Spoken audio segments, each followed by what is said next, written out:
आप लोग? ठीक। चलिए ध्यान से सुनते हैं। कल हम लोगों ने मराठा खत्म किया था, लेकिन आज किसी एक बच्चे ने भी कमेंट, बच्चे क्या, किसी एक ने कमेंट किया है, शिवाजी के समकालीन मराठा संत कौन थे? शिवाजी के समकालीन मराठा संत कौन थे? शिवाजी के समकालीन मराठा संत कौन थे? तो तुकाराम, संत तुकाराम थे जो शिवाजी के समकालीन मराठा संत थे। वॉइस नहीं जा रही है क्या प्रीति जी?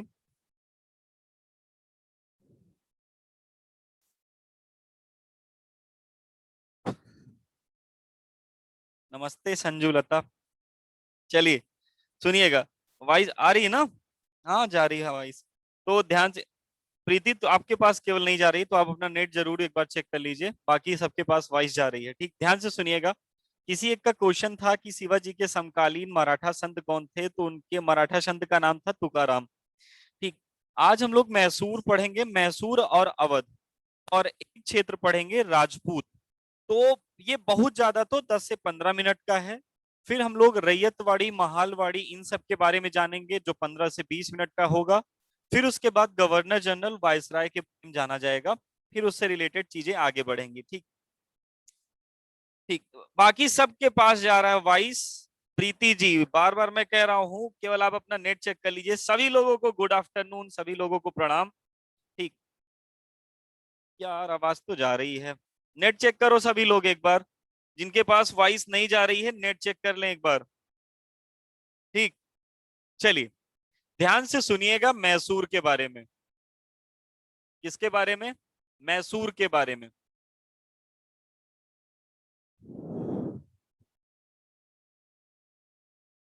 शुरू करें?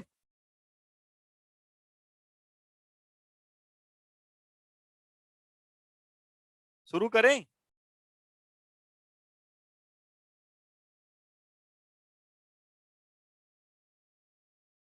चलिए ध्यान से सुनिएगा मैसूर के बारे में। तो मैसूर के बारे में सबसे पहले जानिएगा, मैं भी कल भी बताया था, आज फिर मैं बता रहा हूं कि मैसूर में केवल दो राजाओं के नाम पढ़ने हैं। एक का नाम पढ़ना है जिसका नाम है हैदर अली। आज मैसूर का उदय कराया जाएगा, फिर अंग्रेजों से इनका झगड़ा, फिर उसके बाद राजपूतों से अवध का उदय कराया जाएगा, फिर अंग्रेजों से उनका झगड़ा, फिर उसके बाद राजपूतों का उदय कराया जाएगा, उनका झगड़ा। क्योंकि बंगाल का हम लोग झगड़ा करा चुके हैं, अंग्रेजों के पास चला गया बंगाल। मराठों का झगड़ा हो गया, मराठों का चला गया अंग्रेजों के पास क्षेत्र। सिख क्षेत्र के बारे में यानी पंजाब राज्य के बारे में पढ़े थे, वो भी चला गया। ठीक। तो हम लोग आज पढ़ेंगे मैसूर। मैसूर में केवल दो राजा बनाए पढ़ेंगे हम लोग। एक का नाम है हैदर अली और एक उसका लड़का जिसका नाम था टीपू सुल्तान।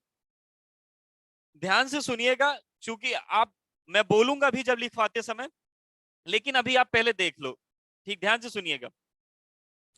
अगर आपसे पूछ लिया जाए कि मैसूर प्रांत का संस्थापक कौन था, अगर आपसे पूछ लिया जाए कि मुगलों के बाद जब मैसूर अपना अलग एक क्षेत्र बना था, तो मैसूर का फाउंडर कौन था, मैसूर का संस्थापक कौन था, तो आप उत्तर क्या बताओगे? हैदर अली।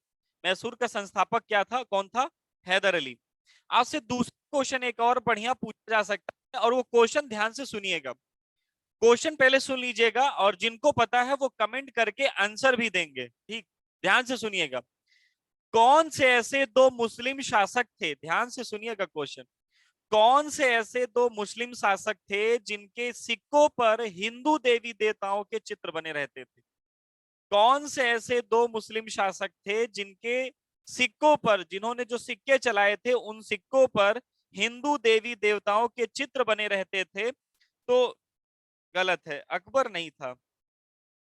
कौन से ऐसे दो कौन से ऐसे दो मुस्लिम शासक थे जिनके सिक्कों पर हिंदू देवी देवताओं के चित्र बने रहते थे? तो प्रियंका जी का उत्तर सही आया है। सबसे पहला नाम है मोहम्मद गौरी। किसका? मोहम्मद गौरी का नाम आएगा। और दूसरा अगर किसी का आएगा तो उसमें हैदर अली का भी नाम रहेगा। ठीक।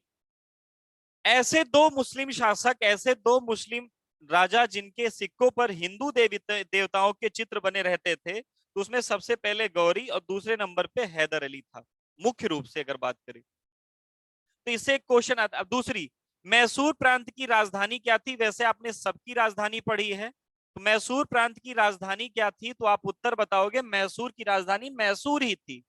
मैसूर की राजधानी मैसूर ही थी।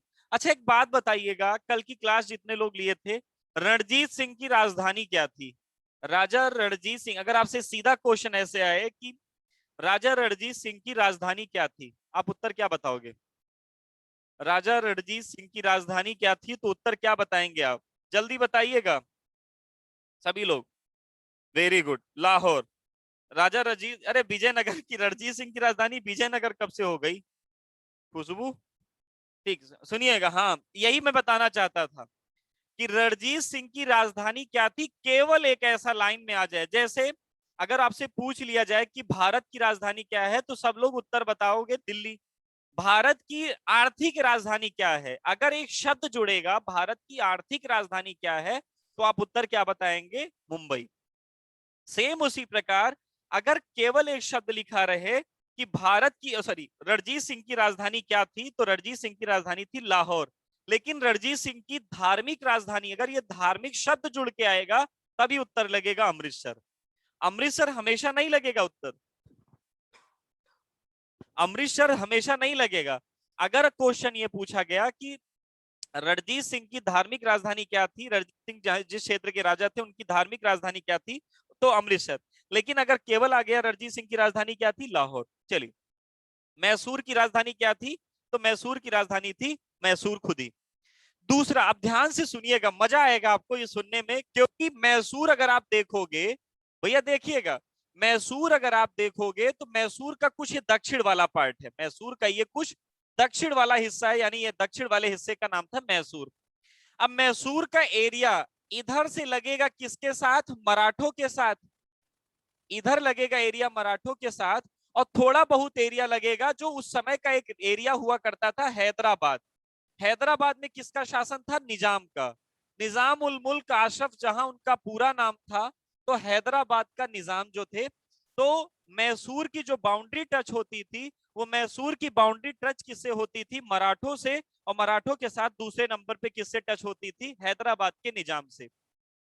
और हैदर अली एक महत्वाकांक्षी शासक था, जो मुगलों के उत्तरवर्ती जो मुगल शासक थे, जैसे खास तौर से शहजादा मुअज्जम की बात कर ले, जो औरंगजेब के बाद गद्दी पर बैठा था, उसी के टाइम पीरियड में हैदर अली ने मैसूर की स्वतंत्र रूप से स्थापना की थी। लेकिन इनका विवाद जो रहता था हमेशा, ध्यान से सुनिएगा, हमेशा हैदर अली यानी मैसूर का विवाद अंग्रेजों से शुरुआत से ही बन गया था, अंग्रेजों से शुरुआत से ही बना था। और हैदर अली या मैसूर और अंग्रेजों के बीच में अगर झगड़ा पूछ लिया जाए कि मैसूर और अंग्रेजों के बीच में कुल कितने युद्ध हुए थे, तो 4। मैसूर और अंग्रेजों के बीच में कितने युद्ध हुए थे, तो 4 युद्ध हुए थे। अगर उन चारों युद्ध को जाना जाए तो उसको ऐसे लिखा जा सकता है, आंग्ल मैसूर प्रथम युद्ध, आंग्ल मैसूर प्रथम युद्ध, युद्ध जिसका टाइम है 1767 से लेकर के 1667 से लेकर के 1767 से लेकर के 1769 तक। सेकंड वाला है आंग्ल मैसूर सेकंड युद्ध, आंग्ल मैसूर द्वितीय युद्ध, जो कब हुआ था? 1780 से लेकर के 84 तक। फिर उसके बाद टीपू सुल्तान के टाइम पीरियड में भी 2 लड़े गए, पहला आंग्ल मैसूर तृतीय युद्ध, आंग्ल मैसूर तृतीय युद्ध, जो लड़ा गया था 1790 से 92 तक। और चौथा था आंग्ल मैसूर चतुर्थ युद्ध, फोर्थ चतुर्थ युद्ध, जो लड़ा गया था 1799 में, 1799 में। ध्यान से सुनिएगा, मैसूर प्रांत के कितने राजा थे? तो 2। मैसूर प्रांत का फाउंडर कौन था? मैसूर प्रांत का फाउंडर था हैदर अली। मैसूर प्रांत में कुल कितने राजा पढ़ने को मिलेंगे? तो 2। सबसे पहले नंबर पे अगर बात कर लिया जाए, सबसे पहले नंबर पे राजा कौन था? तो खुद हैदर अली था, दूसरे नंबर पे उसका लड़का टीपू सुल्तान। अंग्रेजों और मैसूर शासकों के बीच में कुल कितने युद्ध लड़े गए थे? तो 4। आंग्ल मैसूर प्रथम, ये ईयर याद रखिएगा, ईयर बहुत इंपॉर्टेंट है इसमें, 1767 से 69, 80 से 84, तीसरा वाला था 90 से 92, और चौथा वाला था 99, 1799। अब ध्यान से सुनिएगा, जो अच्छा उधर मैंने क्रम लिख दिया है, इधर मैं उनके बारे में लिखता हूं, उसके बारे में। जो पहला वाला युद्ध लड़ा गया था उसमें एक तरफ से था हैदर अली और दूसरी तरफ से थे अंग्रेज। कौन थे? अंग्रेज। ध्यान से सुनिएगा, हैदर अली और अंग्रेज एक दूसरे के आमने सामने थे। अंग्रेजों में इस युद्ध का नेतृत्व कौन कर रहा था? तो अंग्रेजों में इस युद्ध का नेतृत्व कर रहा था वेरेलस्ट। नाम नहीं याद करना है आपको, बस सुनना है। अंग्रेजों में कौन नेतृत्व कर रहा था? वेरेलस्ट। और मैसूर की तरफ से लड़ रहा था मैसूर का राजा हैदर अली। लेकिन मैंने अभी थोड़ी देर पहले आपको बताया कि हैदर अली का जो एरिया मैसूर था वो दो क्षेत्रों से जुड़ा हुआ था, खासतौर से मराठों से, और दूसरे नंबर पे जुड़ा हुआ था हैदराबाद के निजाम से। तो हैदराबाद के निजाम और मराठा हैदर अली को देखना नहीं चाहते थे। हैदराबाद के निजाम और मराठा हैदर अली के साथ हमेशा उनका लफड़ा रहता था। तो जब जब युद्ध हो रहा था तो युद्ध में अंग्रेजों का सपोर्ट किसने किया? मराठों ने। और किसने सपोर्ट किया? हैदराबाद के निजाम ने। मैं डायरेक्ट नाम केवल लिख दे रहा हूं, निजाम। तो है निजाम का मतलब हैदराबाद के निजाम। यानी से तीन लोगों की सेना, अंग्रेज, मराठा और निजाम, और सामने केवल हैदर अली। आप बताइए इस युद्ध में कौन जीतेगा? आप बताइए इस युद्ध में कौन जीता था? जल्दी बताइएगा सभी लोग, अपने विवेक से बताइएगा, मतलब अपनी थॉट से बताइएगा। ठीक, इस युद्ध में कौन जीता था? अच्छा, जो कुछ सभी को पता है, बहुत बढ़िया। इस युद्ध में भले ही तीन लोग एक साथ थे, लेकिन हैदर अली ने हरा दिया। कैसे हराया ये? तो हराया ये ऐसे, मराठों से इनका विवाद था पैसे को लेकर के, टैक्स को लेकर के। इन्होंने मराठों को, सॉरी, हैदर अली ने मराठों को पैसा दे दिया। निजाम के साथ इनका विवाद था जमीन को लेकर के, हैदर अली ने इनको जमीन दे दी। तो ये दोनों लोग पहुंचे तो अपनी सेना को लेकर के, लेकिन निष्क्रिय हो गए। निष्क्रिय का मतलब युद्ध में भाग लिए ही नहीं, युद्ध में भाग लिए ही नहीं। अंग्रेज पड़ गए अकेले, और अंग्रेजों को हैदर अली ने पटक पटक के मारा, और इस युद्ध में अंग्रेज हो गए पराजित। और एक पराजित होने के बाद कौन सी संधि कराई गई थी? पराजित होने के बाद एक संधि कराई गई जिसे कहा जाता है मद्रास की संधि। कौन सी? मद्रास की संधि। अगर आपसे पूछ लिया जाए इस आंग्ल मैसूर प्रथम युद्ध कौन सी संधि के बाद खत्म हुआ था? मद्रास की संधि।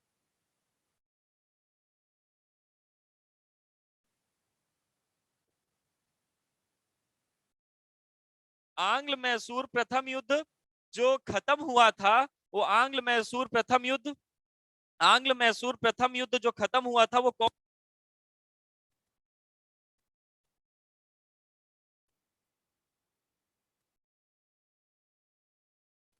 आंग्ल मैसूर प्रथम युद्ध किस संधि के साथ समाप्त हुआ था? मद्रास की संधि। देखो, अंग्रेजों की ओर से तीन लोग आए थे, लेकिन तीन अंग्रेजों की ओर से मराठा भी आए, निजाम भी आए, लेकिन हैदर अली ने बुद्धि का परिचय दिया, और जिनको जमीन से विवाद था जमीन दे दी, जिनको पैसे का विवाद था पैसा दे दिया, और अंग्रेजों को अकेले पड़ा। हाँ, दूसरी बार तो अलग बात है। ठीक, तो दूसरी बात है, मराठा निष्क्रिय हो गए, निजाम निष्क्रिय हो गए, मद्रास की संधि हुई, हैदर अली सीना फुला करके एकदम घूमने लगा, अर्थात युद्ध जीत गया, अंग्रेज की पराजय हुई। बड़े अंग्रेज दुखी हुए। कुछ ही दिन के बाद हैदर अली को इन्होंने फिर घेरा दूसरे वाले युद्ध में। हैदर अली को इन लोगों ने फिर घेरा दूसरे वाले युद्ध में, और इस बार हैदर अली का साथ दे रहे थे मराठा और कौन? निजाम। ये तीन लोग एक साथ थे, और सामने आया अंग्रेज। अंग्रेजों में इस बार नेतृत्व कौन कर रहा था? तो बड़ा एक व्यक्ति आया था, आयर कूट। कौन आया था? आयर। ध्यान से सुनिएगा, ये आया। वारेन हेस्टिंग अभी कहां जाएंगे? जो युद्ध का नेतृत्व कर रहा था उसकी बात चल रही है। जो आंग्ल में, वो तो उस समय का गवर्नर जनरल था। वारेन हेस्टिंग जो था वो तो गवर्नर जनरल था। दूसरे वाले में जो वारेन हेस्टिंग किसी ने लिखा, केसरी नंदन ने लिखा भाई ने, तो दूसरे वाले में युद्ध में वो तो गवर्नर जनरल था। युद्ध का नेतृत्व कौन कर रहा था? तो आयर कूट कर रहा था। और जब देखा इधर से हैदर अली, मराठा, निजाम तीन लोग थे, तीसरे भी वही काम किया, मराठों को पैसा दे दिया, निजाम को जमीन दे दी, और ये दोनों लोग बिन पेदिक लोटे जिधर ढनुक पाते थे ढनक लेते थे। ठीक, तो बचा हैदर अली, और हैदर अली को पोर्ट नोवा एक स्थान है, वहीं दक्षिण भारत में पोर्ट नोवा एक स्थान है, और वहीं पोर्ट नोवा में युद्ध लड़ते हुए हैदर अली मारा गया। पोर्ट नोवा नामक स्थान पर हैदर अली युद्ध लड़ते हुए हाँ, इन लोगों को इन्वॉल्व करने से, तो पोर्ट नोवास नामक स्थान पर हैदर अली मारा गया।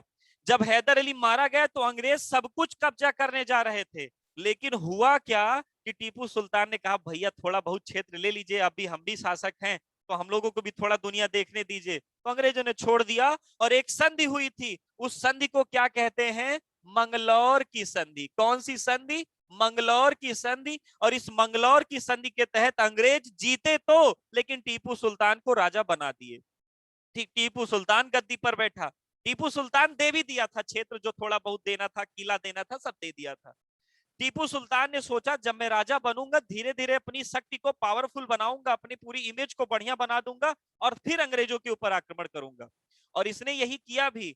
इसने एक क्लब की स्थापना, उसकी सदस्यता ली, जैकोबिन क्लब, जो अंग्रेजों के विरुद्ध एक क्लब था, अंग्रेजों के विरुद्ध जहां षड्यंत्र बनते थे, जैकोबिन क्लब की स्थापना का सदस्य बना। दूसरे देशों से मदद मांगने के लिए अपनी देश से यानी मैसूर से एक व्यक्ति भेजा, जिसको राजनायिक कहते हैं। यानी पहली बार राजनायिकों की नियुक्ति भी किसने की? टीपू सुल्तान ने। स्वतंत्रता का वृक्ष लगाया कि जैसे जैसे ये वृक्ष बढ़ेगा वैसे वैसे हम अपने पूरे क्षेत्र को स्वतंत्र करा लेंगे अंग्रेजों से। बहुत सारे सपने देखे थे, लेकिन जब टीपू सुल्तान की इस गुस्ताखी का पता चला अंग्रेजों को, तो अंग्रेजों ने इसके विरुद्ध भी युद्ध छेड़ दिया और आंग्ल मैसूर तृतीय युद्ध हुआ, जिसमें टीपू सुल्तान हार गया। जिसमें टीपू सुल्तान हार गया और एक संधि करनी पड़ी, जिसको संधि का नाम है श्रीरंगपट्टनम की संधि।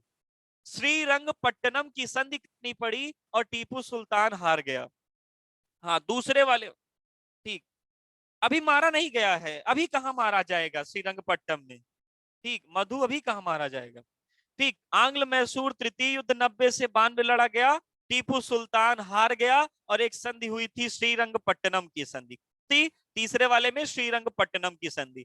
इस समय अंग्रेजों की ओर से जो सब कुछ देख रहा था वो कौन था? कार्नवालिस। कौन था? कार्नवालिस। कौन था? कार्नवालिस था। आ रही बात समझ में आपको? आ रही कि नहीं? कौन था? कार्नवालिस। आज आपको मैं फिर, जैसे कल मैंने डिजीज वाला चैप्टर रिवीजन किया था, डिजीज वाला, आज फिर ऐसे कोई ना कोई एक चैप्टर जरूर रिवीजन किया जाएगा, वो किसी भी सब्जेक्ट का हो सकता है। तो बने रहिएगा। ये पूरा ये तीनों टॉपिक मैं बता ले जाऊं जो जो आज मैं सोचा हूं, फिर इसके बाद एक टॉपिक कोई ना कोई रिवीजन किया जाएगा, ध्यान से सुनिएगा। हाँ, लिखवाएंगे प्रशांत भैया, ओरल थोड़ी बताएंगे।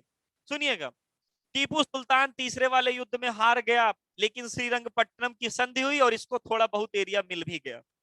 लेकिन आंग्ल मैसूर, जैसे टीपू सुल्तान को जान बख्श दी गई, फिर ये अपना लोगों को जोड़ना शुरू कर दिया, अंग्रेजों को मार पीट के भगाना दिमाग में लाने लगा। अंग्रेजों को जब यह बात पता चली तो उस समय 1799 में भारत का वायसराय या बंगाल का गवर्नर जनरल कौन था? वेलेजली था। और वेलेजली ने आंग्ल मैसूर चतुर्थ युद्ध में टीपू सुल्तान को मार गिराया। और टीपू सुल्तान को मारने के बाद एक संधि थी, जिस संधि को कहते हैं सहायक संधि। सहायक संधि का मतलब क्या था? कि यहां पर एक कमजोर व्यक्ति को गद्दी पर बैठा दिया और सारी सहायता अंग्रेज करने लगे। यानी अंग्रेजों ने इसी युद्ध के बाद अप्रत्यक्ष तरीके से टीपू सुल्तान यानी हैदर अली वाला यानी मैसूर क्षेत्र को अपने कब्जे में ले लिया। मैसूर क्षेत्र को अपने कब्जे में ले लिया। आप समझ पाए कि नहीं? तो 4 युद्ध लड़े गए। पहला वाला आंग्ल मैसूर प्रथम युद्ध, हैदर अली जीत गया, मद्रास की संधि हुई। आंग्ल मैसूर द्वितीय युद्ध, हैदर अली मारा गया लेकिन मंगलौर की संधि हुई। आंग्ल मैसूर तृतीय युद्ध, टीपू सुल्तान हार गया, लेकिन संधि कौन सी हुई? श्रीरंगपट्टनम की संधि। और चौथे वाले में टीपू सुल्तान मारा गया। कौन सी संधि हुई? सहायक संधि के तहत पूरे मैसूर पर कब्जा कर लिया गया। सहायक संधि के तहत पूरे मैसूर पर कब्जा कर लिया गया। कितने लोगों को नहीं समझ में आया, आप ये बता दीजिए। कितने लोगों को नहीं समझ में आया, ये बता दीजिए। कितने लोगों को नहीं समझ में आया, बताइए जल्दी। आए हाँ या ना, कुछ तो बोलेंगे, आया कि नहीं? हेलो, आया समझ में? Very good. तो मैसूर जो मुगलों से अलग तो हुआ, लेकिन जो मुगलों से अलग तो हुआ लेकिन अंग्रेजों की पावरफुल सेना के सामने टिक नहीं सका। तो 4 बैक टू बैक युद्धों के बाद मैसूर कुछ दिन तक तो खड़ा रहा अपनी गद्दी पर, यानी मैसूर अपनी पकड़ में मजबूत तो बना रहा, लेकिन कुछ 1799 में अंग्रेजों ने इस पर कब्जा कर लिया। हाँ, रिपीट करेंगे, सारी चीजें रिपीट करेंगे। जल्दी से आप पहले हेडिंग डालिए मैसूर, 2 लाइन लिख लीजिए फिर मैं आगे बताऊं। 2 लाइन लिख लीजिए फिर मैं आगे बताऊं, मैसूर के बारे में हेडिंग बना दीजिएगा। बोले? हाँ लिखिएगा, लिखिएगा। मैसूर प्रांत की स्थापना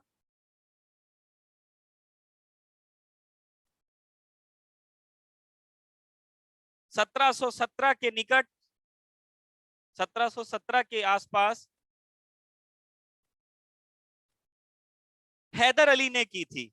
हैदर अली की थी, हैदर अली ने की थी, जो मुगलों से स्वतंत्र राज्य बना था, जो मुगलों से स्वतंत्र क्षेत्र बना था। हालांकि मुगलों को टैक्स दिया करते थे, लेकिन उनसे ले लिया था कि हम यहाँ का अब हम चलाएंगे, आप चिंता मत करिए, पैसा दे दिया करेंगे आपको। जो मुगलों से स्वतंत्र क्षेत्र बना था। ईयर रिपीट करेंगे सारे, पहले आप देख लो। मुगलों से स्वतंत्र क्षेत्र बना था, मुगलों से स्वतंत्र क्षेत्र बना था। नेक्स्ट पॉइंट लिखिएगा, दूसरा पॉइंट। हैदर अली के सिक्कों पर, हैदर अली के सिक्कों पर, हैदर अली के सिक्कों पर देवताओं के चित्र रहते थे। हैदर अली के सिक्कों पर हिंदू देवी देवताओं के चित्र रहते थे। हैदर अली के सिक्कों पर हिंदू देवी देवताओं के चित्र रहते थे। इससे पहले किसके रहे थे? मोहम्मद, पहले मोहम्मद गौरी।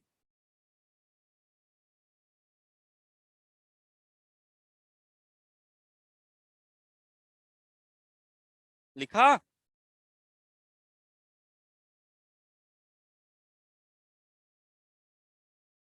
दूसरा सॉरी तीसरा पॉइंट रहेगा, हैदर अली और अंग्रेजों के, पॉइंट लिखिएगा, है व अंग्रेजों के बीच संघर्ष, हैदर अली व अंग्रेजों के बीच संघर्ष।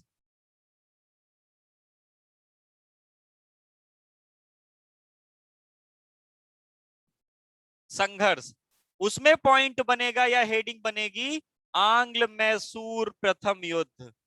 आंग्ल मैसूर प्रथम युद्ध 1767 से 1769। ये देखिए, इधर देखिए, हैदर अली ये है, महसूस करिए हैदर अली, दूसरा इनका सपोर्ट कर रहे हैं, सॉरी, और दूसरी तरफ से अंग्रेज, ध्यान करिए किसी गोरे का चेहरा, अंग्रेज, अंग्रेजों में कौन? वेरेलस्ट। इसका सपोर्ट कौन कर रहे हैं? मराठा। और कौन कर रहे हैं? निजाम हैदराबाद के। हैदर अली ने क्या किया इसमें? मराठों को पैसा, निजाम को जमीन, निजाम को जमीन दी। दूसरा, हैदर अली विजयी हुआ, हैदर अली विजयी हुआ। और तीसरा पॉइंट, तीसरा पॉइंट क्या रहेगा? मद्रास की संधि की हुई थी, मद्रास की संधि हुई, यानी पहला आंग्ल मैसूर युद्ध की संधि के साथ समाप्त हुआ, मद्रास की संधि। जल्दी जल्दी लिखिएगा।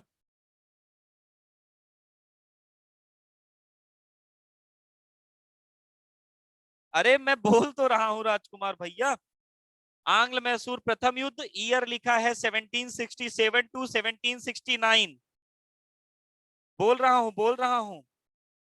हाँ, अरे वही लिख रहा हूं, लिखवा रहा हूं खुशबू। आंग्ल मैसूर प्रथम युद्ध 1767, 67 का मतलब 6-7, 1767,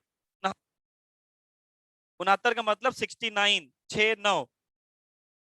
हैदर अली वर्सेस अंग्रेज, हैदर अली वर्सेस, वर्सेस का मतलब होता है विरुद्ध में, सामने कौन था? जल्दी लिखिएगा। अंग्रेजों में वो व्यक्ति कौन था जो नेतृत्व किया था? वेरेलस्ट। कौन था? वेरेलस्ट।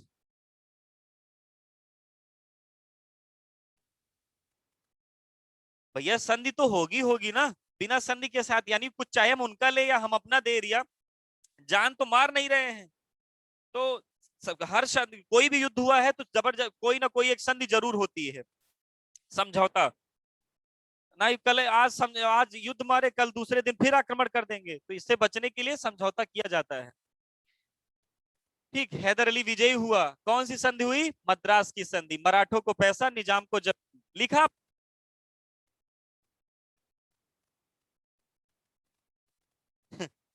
दिव्यांशी जी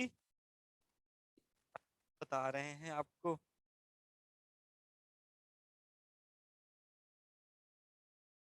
चलिए, मराठों को पैसा, निजाम को जमीन, हैदर अली विजयी हुआ, मद्रास की संधि। लिख लिया कि नहीं आप लोगों ने?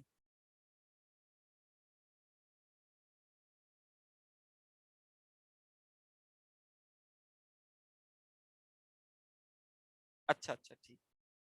चलिए, दूसरे नंबर पे अगर बात करें, अब धीरे धीरे एकदम बोलेंगे, स्लो मोशन में। आंग्ल मैसूर सेकेंड युद्ध। अब एकदम धीरे धीरे, आंग्ल मैसूर द्वितीय युद्ध कब से कब तक हुआ? 80 से 84। लिखते रहिए साथ में, कब से कब तक? 80 से 84। कहा, कौन कौन लड़ा? हैदर अली। और कौन लड़ा उधर से? अंग्रेज। अंग्रेजों में अगर उस समय का नेतृत्व करता पूछ ले, या गवर्नर जनरल पूछ ले, तो वारेन हेस्टिंग ही लिख दीजिए, कोई बात नहीं। Warren Hastings. कौन? हेस्टिंग्स।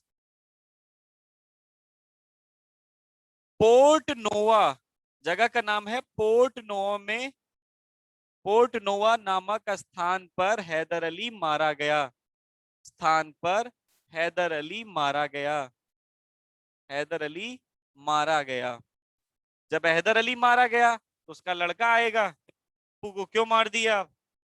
टीपू सुल्तान। टीपू सुल्तान व अंग्रेजों के बीच कौन सी संधि हुई? मंगलौर की संधि। कौन सी? मंगलौर की संधि।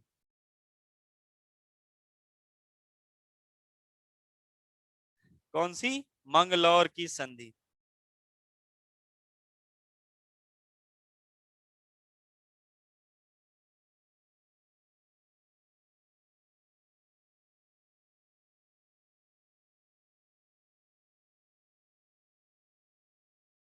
पोर्ट नोवा, धर्मेंद्र भाई, पोर्ट नोवा। पापे ओ की मात्रा, टापे रेफ वाला र रहेगा, और नोवा।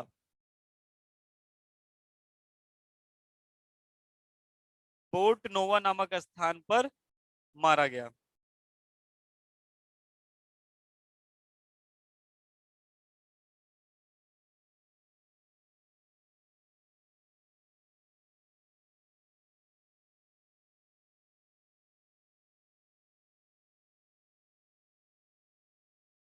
लिखा, पोर्ट नोवा नामक स्थान पर मारा गया। स्थान पर हैदर अली मारा गया। टीपू सुल्तान व अंग्रेजों के बीच मंगलौर की संधि हुई। कौन सी? मंगलौर की।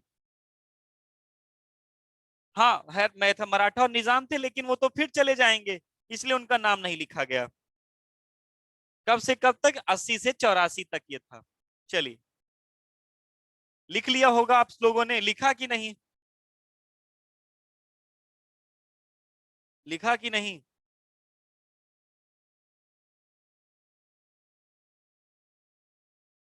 ओके, चलिए, आते हैं हम तीसरे वाले पे, लेकिन तीसरे से आने से पहले टीपू सुल्तान के बारे में जान लेते हैं। टीपू सुल्तान, छोटे छोटे पॉइंट हैं टीपू सुल्तान से रिलेटेड।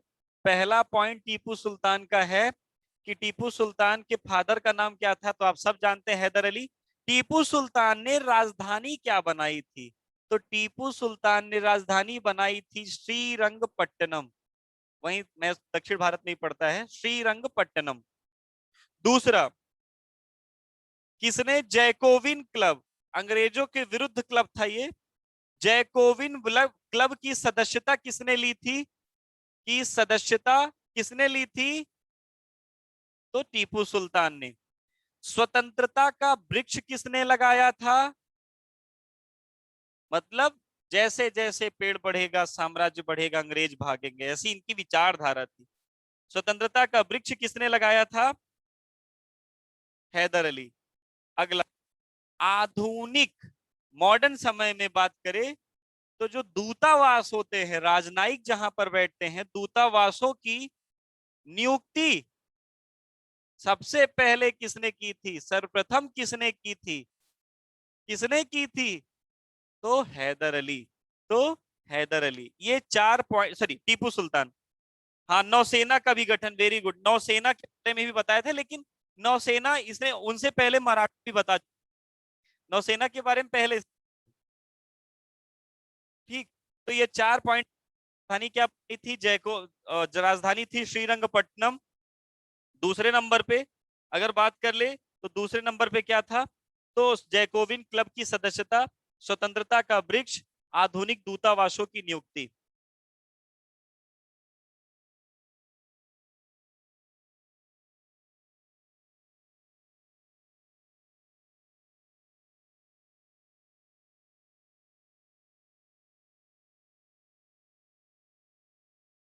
लिखा? हाँ, रिपीट कर फिर से। राजधानी श्रीरंगपट्टनम, जैकोबिन क्लब की सदस्यता, स्वतंत्रता का वृक्ष और आधुनिक दूतावासों की नियुक्ति। ये 4 पॉइंट हैं।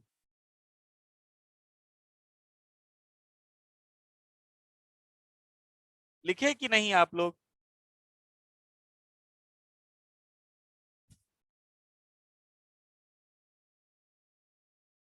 लिख लिया? चलिए,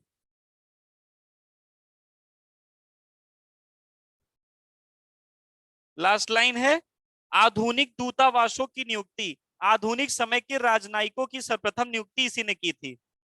आधुनिक समय के राजनयिक, जिनको दूतावास बोलते हैं, अम्बेसी इंग्लिश में, की नियुक्ति सर्वप्रथम इन्होंने ही की थी, टीपू सुल्तान ने।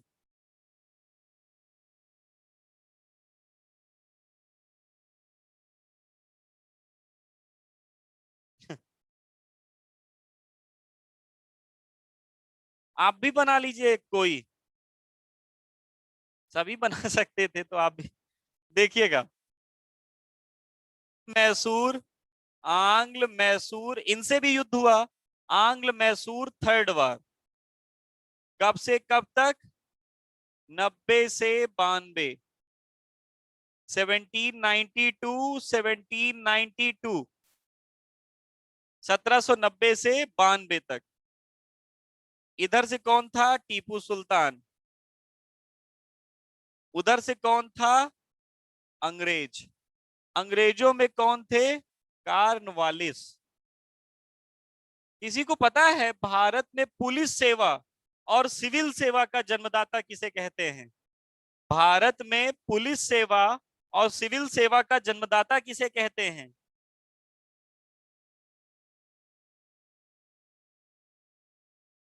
ठीक, वेरी गुड, कार्नवालिस को। चलिए, टीपू सुल्तान हार गया।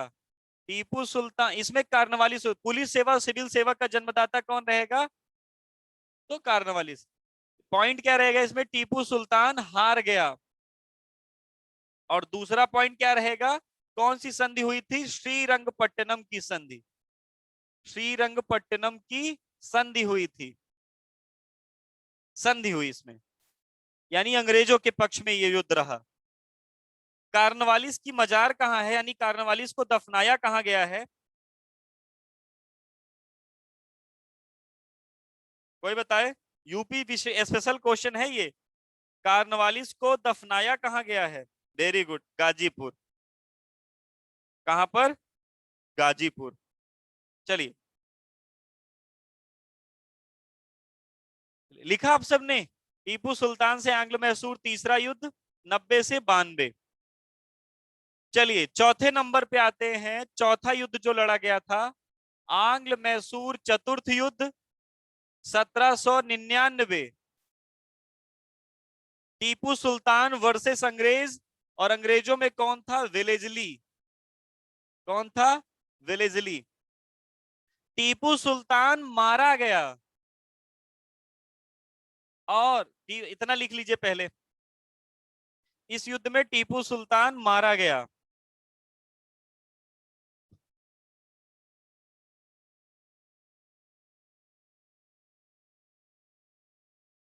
आंग्ल मैसूर चतुर्थ युद्ध, टीपू सुल्तान मारा गया।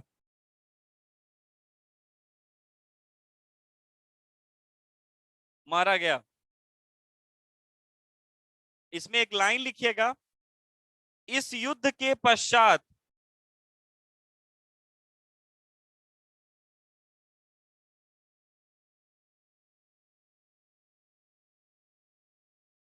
इस युद्ध के पश्चात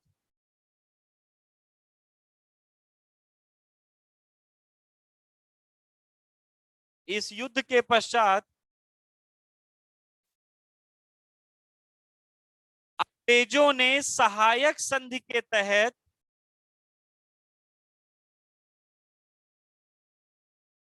टीपू सुल्तान मारा गया। थर्ड स्टेप यही है। इस युद्ध के पश्चात अंग्रेजों ने सहायक संधि के तहत मैसूर राज्य पर कब्जा कर लिया। अंग्रेजों ने सहायक संधि के तहत मैसूर राज्य पर कब्जा कर लिया।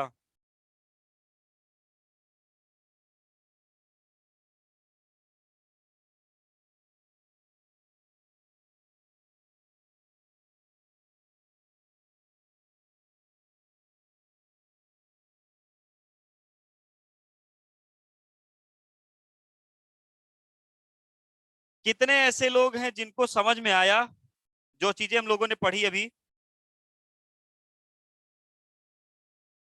समझ में आया कि नहीं? जल्दी बताइए। कंफर्म हुआ ये? यानी आपका मैसूर समझ में आया? अगर पहले पढ़े होंगे तो ठीक है, नहीं पढ़े होंगे तो भी बताइए क्या।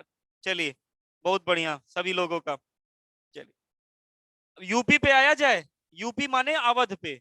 वैसे मैं इसको बता दिया हूं यूपी वाला, क्योंकि हम लोगों ने जब यूपी एसएसएल पढ़ना शुरू किया था शुरुआती दौर में, नवरात्र के आसपास टाइम में, तो यूपी स्पेशल ही मैं बता रहा था, उसी दौरान बताया था। लेकिन आज अभी जब क्षेत्रीय राज्य पढ़ ही रहे हैं तो यूपी भी पढ़ लिया जाता है, जो लोग नहीं पढ़े हैं। अवध।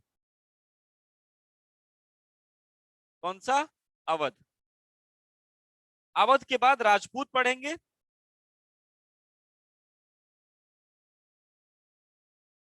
हाँ, अब ये सीक्वेंस से क्या रहे? हाँ, सीक्वेंस से तो मधु जी पढ़ ही रहे हैं, ठीक। चलिए, अवध के बारे में जान लेते हैं। दिव्यांशी जी लिखा था तीसरे वाले में, आंग्ल मैसूर तृतीय से 92, अंग्रेज वर्सेस टीपू सुल्तान। अंग्रेजों में कौन था? कार्नवालिस। इस युद्ध में टीपू सुल्तान हार गया और श्रीरंगपट्टनम की संधि हुई थी। यही लिखी, और कुछ एक्स्ट्रा नहीं लिखा मैंने, ठीक। हाँ। अरे पागल हैं, फिर से बुलवा रहे हैं।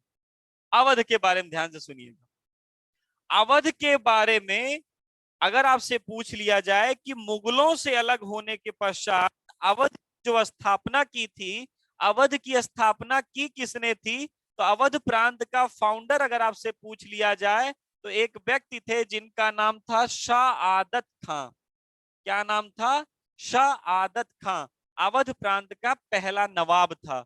अवध में इन शासकों को क्या कहा जाता था, यह भी पूछा गया है एक बार यूपी के किसी एग्जाम में, कि अवध प्रांत में जब मुगलों से अलग हुआ और अंग्रेजों तक नहीं पहुंचा था, यानी मुगलों और अंग्रेजों के बीच में, हाँ ध्यान से सुनिएगा, मुगलों और अंग्रेजों के बीच में,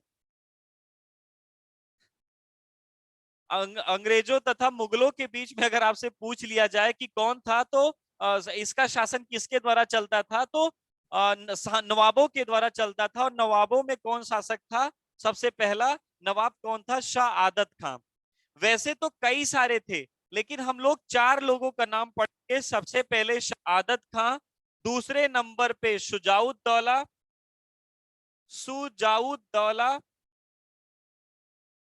तीसरे नंबर पे आशफ उद्दौला, आशफ उद्दौला, और सबसे अंतिम पढ़ेंगे, सबसे अंतिम नाम रहेगा वाजिद अली शाह। वाजिद अली शाह। क्या नाम रहेगा? वाजिद अली शाह। इन चार नवाबों के बारे में जाना जाएगा। हाँ, इन चार नवाबों के बारे में जाना जाएगा जिनसे रिलेटेड पेपर में आ सकता है, यूपी से रिलेटेड क्वेश्चन अगर आपसे पूछा जाए। तो सबसे पहले इस प्रांत का संस्थापक कौन था? शहादत खां। अगर इनसे केवल एक क्वेश्चन आता है कि इन्होंने राजधानी क्या बनाई थी, इन्होंने राजधानी बनाई थी फैजाबाद। जैस दूसरे नंबर पे क्या आता है, इनका उपनाम क्या था, तो बुरहान उल मुल्क, उन मुल्क, सॉरी, बुरहान उल मुल्क इनका उपनाम था। दूसरा नाम आता है जाउद्दौला का, बाकी ये सादत खां से नहीं आता क्वेश्चन। इनकी इन्होंने राजधानी क्या बनाई थी, फैजाबाद। सुजाउद्दौला से एक क्वेश्चन जो सबसे बढ़िया क्वेश्चन आता है कि अवध का विस्तार किसने किया था। अवध का विस्तार यानी एक्सपेंशन ऑफ अवध किसने किया था, तो सुजाउद्दौला ने किया था। ये जो आगरा मक्का वाला बेल्ट है ना, ये पहले अवध का पार्ट नहीं था, बुंदेलखंड में क्षेत्र में आता था। सुजाउद्दौला ही थे जो इस क्षेत्र पर आक्रमण करके इसको कैप्चर किए थे, यानी अपने में मिलाए थे, इस अवध का विस्तार किए थे। दूसरा क्या आता है कि बक्सर के युद्ध में कौन हारा था, बक्सर के युद्ध में कौन भाग लिया था, तो बक्सर के युद्ध में भी कौन भाग लिया था, सुजाउद्दौला। यही है जो मीर कासिम के साथ गए थे, ये सुजाउद्दौला गए थे, उधर शाह आलम द्वितीय मुगल सम्राट आए थे, मीर कासिम वो भाग लिया था, यही लोग पकड़ के मारे गए थे खूब। इनसे इलाहाबाद की प्रथम संधि द्वितीय संधि याद करिए, बक्सर का युद्ध जब बता रहे थे, यही थे, पकड़े गए थे, मारे गए थे। इनका चेहरा मत भूलिए, इसलिए मैं बना दे रहा हूं चेहरा इनका, भूलिएगा मत। ठीक, तो सुजाउद्दौला ने अवध का विस्तार किया। और दूसरा क्या इनसे पूछा जा सकता है, तो दूसरा इनसे पूछा जा सकता है यही कि बक्सर का युद्ध लड़े थे, बक्सर के युद्ध में यही गए थे। आई बात समझ में। ठीक, अगला आपसे पूछ लिया जाए कि सुजाउद्दौला, हाँ ध्यान से सुनिएगा, कि अगर वी का मकबरा पूछ लिया जाए तो औरंगाबाद वाला है, लेकिन अगर आपसे पूछ लिया जाए बहू बेगम का मकबरा किससे समर्पित है, किससे संबंधित है, तो बहू बेगम का मकबरा फैजाबाद में है।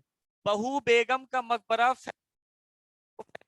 होंगे, उनको पता होगा, नाका के आगे जो एरिया है मकबरा कहा ही जाता है। ठीक, उसी के पास वहीं पर है गुलाब बाड़ी, उसी के आसपास है ये कौन सा क्षेत्र, बहू बेगम का मकबरा। अगर आप कभी जाएंगे फैजाबाद यानी अयोध्या, तो जैसे ही नाका से आगे बढ़ेंगे वहां पर आपको ये पूरा दिखेगा मकबरा, पूरा मकबरा जगह का नाम ही है वहां पे। ठीक, आसफुद्दौला के बारे में अगर आप बात करें, ये 3 पॉइंट हो गए। अवध का विस्तार किसने किया, बक्सर का युद्ध किसने लड़ा, और फैजाबाद में बहू बेगम का मकबरा किससे संबंधित है, ये तीनों उत्तर लगेगा सुजाउद्दौला। लिखवाऊंगा भैया प्रशांत, तुम इतने अच्छे पहले से थे कि ऑनलाइन क्लास पढ़ते समय हो गए हो। ठीक, आसफुद्दौला की बात करें तो आसफुद्दौला से 2 क्वेश्चन। पहला क्वेश्चन है आसफुद्दौला से कि राजधानी लखनऊ किसने बनाई थी, अवध की राजधानी लखनऊ किसने बनाई, तो अवध की राजधानी लखनऊ बनाई थी आसफुद्दौला ने। अवध की राजधानी लखनऊ किसने बनाई थी, आसफुद्दौला ने। और दूसरा पॉइंट इनसे क्या पूछा जा सकता है, कितने लोग लखनऊ गए हैं, और जो लखनऊ गए होंगे वो ये समझ रहे होंगे जरूर कि देख जरूर घूमे होंगे, जो उनको पता होगा इमाम बाड़ा, इमाम बाड़े का निर्माण किसने करवाया था, इमाम बाड़े का निर्माण भी किसने करवाया था, आसफुद्दौला ने। इमाम बाड़े का निर्माण किसने करवाया था, आसफुद्दौला ने। वेरी गुड, लखनऊ में इमाम बाड़ा किसने बनवाया था, आसफुद्दौला ने। अवध का अंतिम नवाब कौन था, वाजिद अली शाह, जिस पर ध्यान से सुनिएगा, अवध का अंतिम नवाब कौन था, वाजिद अली शाह, जिस पर डलहौजी ने झूठी रिपोर्ट लगा करके इससे सत्ता छीन ली, और सत्ता छीनने के बाद इसे ब्रिटिशों के पास मिला लिया, यानी 1848 के आसपास इसे छीन लिया गया। जो अलग तो हुआ था मुगलों से ताकि अवध को एक्सपेंशन दिया जा सके, अवध को एक नई पहचान दी जा सके, अंग्रेजों ने जबरदस्ती छीन लिया हमसे। और अवध का अंतिम नवाब कौन था, वाजिद अली शाह। अरे जब वाजिद अली शाह को बंदी बना लिया गया था और 1857 का विद्रोह हुआ, इन्हीं की पत्नी है जिनका नाम है बेगम हजरत, जो 1857 की विद्रोह में लखनऊ से विद्रोह की थी। आप याद करिए, उनका चेहरा देखे होंगे आप लोग तो अधिकतर। 1857 में जो बेगम हजरत ने विद्रोह किया था वो इन्हीं की पत्नी थी। इनके लड़के का नाम था बिरजिस कादिर, वो छोटा सा जो था। ठीक, तो बिरजिस कादिर और बेगम हजरत ने जो लखनऊ से विद्रोह किया था वो इन्हीं को छुड़ाने के लिए किए थे, वाजिद अली शाह को। तो आप ये ध्यान रखिएगा। आई बात की नहीं समझ में आपको। पहला कौन था, शहादत खां, अंतिम कौन थे, वाजिद अली शाह। तो प्रशांत भैया कहिए तो लिख लिया जाए कि नहीं। अच्छा नहीं देखे हैं, मंजू जी आप तो अभागी रह गई। आपका इस दुनिया में आना गड़बड़ हो गया फिर तो देखी नहीं। हाँ सही में एकदम रोली जी मिले हैं। आपको भी मिलवा देंगे, ऑफलाइन कोचिंग खुलने भी तो दीजिए। सब बगलिये में रहते हैं मेरे, सब आसपास सभी। तो लिखिएगा, अवध के बारे में लिखिएगा सबसे पहला पॉइंट। अवध का संस्थापक, ठीक, अवध का संस्थापक आदत खां था। आदत खां। अवध का संस्थापक आदत खां था। आदत खां था, जिसका उपनाम बुरहान उल मुल्क है। जिसका उपनाम बुरहान उल मुल्क, जिसका उपनाम बुरहान उल मुल्क है।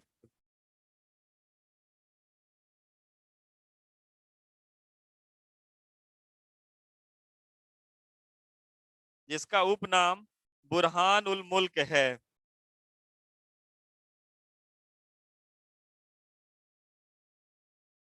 दूसरा, राजधानी इन्होंने फैजाबाद बनाई थी। राजधानी इन्होंने फैजाबाद बनाई थी। फैजाबाद।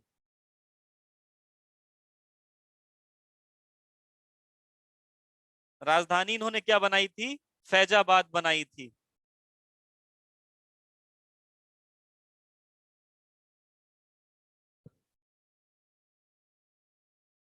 दूसरी हेडिंग बनाइएगा, सुजाउद्दौला।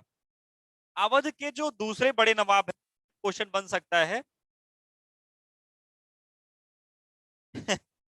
बुरहान वानी नहीं है भैया ये, केसरी नंदन। ठीक, सुजाउद्दौला। ध्यान से सुनिएगा, भूलिए मत, इसलिए फोटो बना है, आप चाहे बना लें इनको। सुजाउद्दौला, पहला पॉइंट लिखिएगा, अवध का सबसे शक्तिशाली शासक। अवध का शक्तिशाली शासक।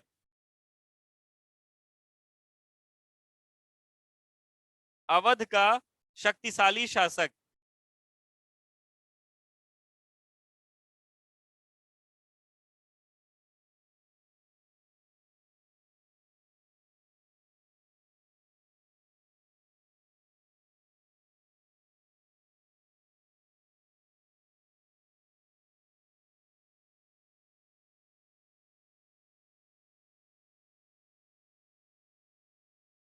अवध का शक्तिशाली शासक लिखा। दूसरे नंबर पे लिखिएगा, अवध का विस्तार इन्होंने कराया। अवध का विस्तार इन्होंने कराया। किसने? सुजाउद्दौला ने। अवध का विस्तार इन्होंने कराया।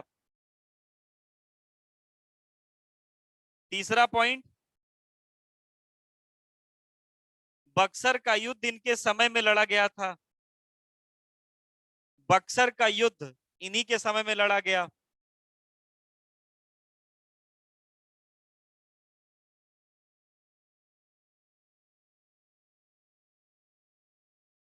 तीसरा, बहू बेगम का मकबरा। हाँ इला, जब हारे यही थे तो संधि भी तो इन्हीं से होगी, सुजाउद्दौला से ही। हाँ हाँ यही, हारे यही थे 64 में, तो 65 में संधि भी यही करेंगे। जो मार खाएगा वही हरजाना भी भरतेगा, वो पूरा यही था system. Very good Madhu ji, पूरे इतना गजब का लिखते हैं आप तो बक्सर का युद्ध इन्हीं के समय में लड़ा गया था। और तीसरा पॉइंट जो भी अगला होगा सुजाउद्दौला से, बहू बेगम का मकबरा जो फैजाबाद में स्थित है, इससे संबंधित है। इन्हीं की पत्नी और बेटी का मकबरा था। बहू बेगम का मकबरा जो फैजाबाद में स्थित है, इन्हीं से संबंधित है।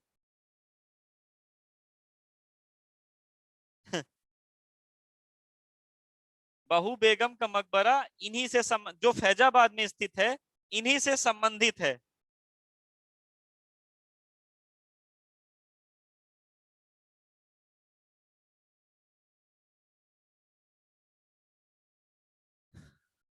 इन्हीं से संबंधित है।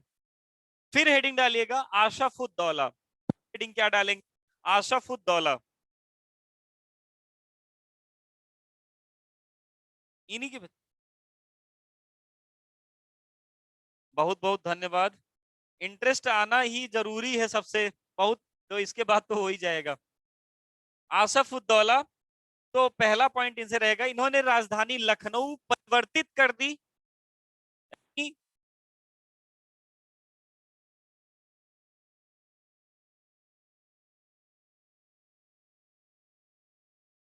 1919 पूजा जी 1919 में लागू हुआ था डायरकी सिस्टम। अगर आप बंगाल वाले दिन रही होंगी जब मैंने बताया था, तो आपको पता होगा मैंने दोनों द्वैध शासन बताए थे। तो पूजा जी का एक क्वेश्चन है कि डायरकी किस गवर्नमेंट ऑफ इंडिया एक्ट द्वारा लागू किया गया था, तो 1919 1919। बहुत अच्छा फाल्गुनी जी, समझ में आ रहा होगा, आप लोगों को इंटरेस्ट आ रहा होगा तो पढ़ाना सफल है, फिर मजा आएगा फिर। और क्या रिपीट कर दे? हाँ, सुज आसफ उद्दौला से कि राजधानी लखनऊ ट्रांसफर की थी इन्होंने, राजधानी लखनऊ ट्रांसफर की थी। और दूसरा पॉइंट, इमाम बाड़े करवाया था, इमाम बाड़िया। आसफ उद्दौला से दूसरा पॉइंट क्या रहेगा? इन्होंने इमाम बाड़ा का निर्माण करवाया था, इमाम बाड़े का निर्माण करवाया था। लिखा सबने? चलिए, अब पॉइंट, दो पॉइंट लास्ट है, बस खत्म अवध। फिर हम लोग पढ़ेंगे राजपूत, राजपूत रैयतवाड़ी, महलवाड़ी, ये सब मजा आएगा उसमें। और हेडिंग छोटा सा पॉइंट बनाइएगा, अवध का अंतिम नवाब, पॉइंट लिखना है, हेडिंग नहीं पॉइंट। अवध का अंतिम नवाब,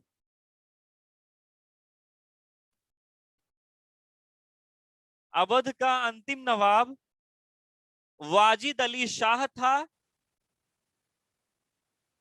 वाजिद अली शाह था, जिस पर डलहौजी ने, जिस पर डलहौजी ने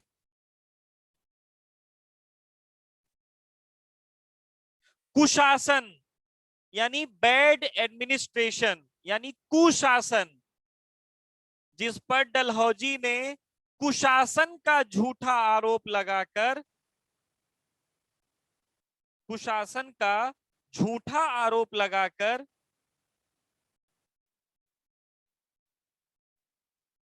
कुशासन का झूठा आरोप लगाकर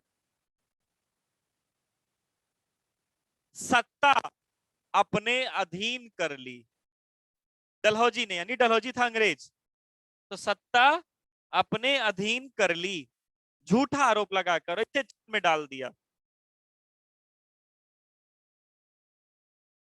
सत्ता अपने अधीन कर ली और इसे बंदी बना लिया, अपने,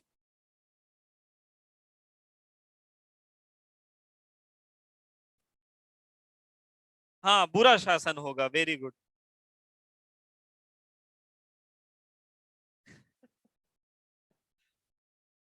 वो संज्ञा क्यों दी थी पता है? कि मधु सिंह ने क्वेश्चन कहा है, बताया है कि अवध को डलहौजी ने दुधारू गाय की संज्ञा दी थी। क्यों दी थी पता है? वो क्योंकि वो जो इलाहाबाद की दूती वाली संधि हुई थी, जिसमें इनसे पैसा लिया गया था 51 लाख रुपए, 50 लाख के आसपास, कि आप पैसा दोगे और यूपी में व्यापार भी करेंगे, आपको टैक्स नहीं देंगे, क्योंकि लड़ाई करने गए थे मीर कासिम के साथ।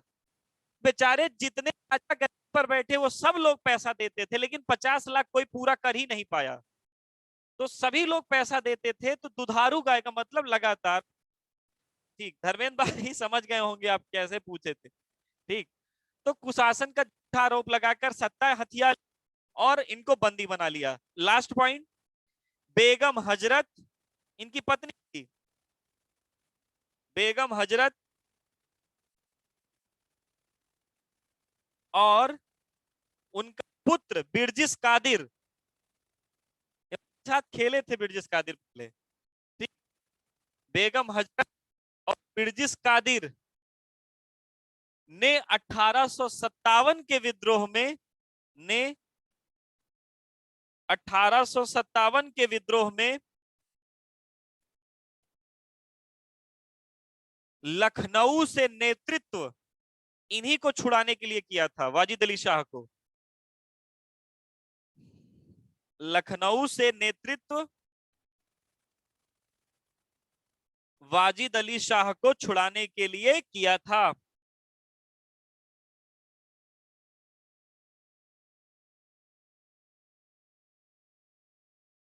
वाजिद अली शाह को छुड़ाने के लिए किया था। समझ पाए कि नहीं आप लोग? बताइए जल्दी से, जितने भी लोग हो, समझ पाए कि नहीं आप?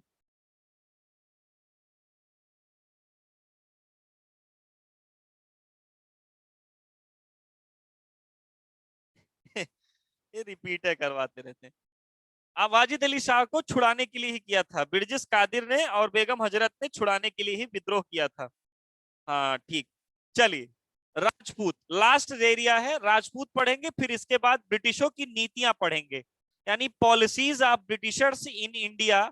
चाहे वो रेवेन्यू को लेकर के हो, चाहे वो अपने एरिया को एक्सपेंशन कराना हो, यानी साम्राज्य का विस्तार चाहे करना हो, चाहे वसूलना हो, टैक्स जिसको हम लोग लगान कहते थे, तो लगान वसूलना, इन पॉलिसीज को जानेंगे। हाँ हाँ, इन्हीं पॉलिसीज को, और गवर्नर जनरल और भारत का गवर्नर जनरल ये सब क्या था इसको जानेंगे। लेकिन राजपूतों के बारे में एक राजा का नाम सुन लीजिए जो पेपर में आ सकते हैं। उनका नाम है मिर्जा राजा सवाई जय सिंह। मिर्जा राजा सवाई जय सिंह का पूरा नाम है। शुरू किया जाए, ध्यान से सुनिएगा, देखिएगा। राजपूत अलग क्यों हुए, पहली बात यही जान लीजिए। खुशबू गौतम,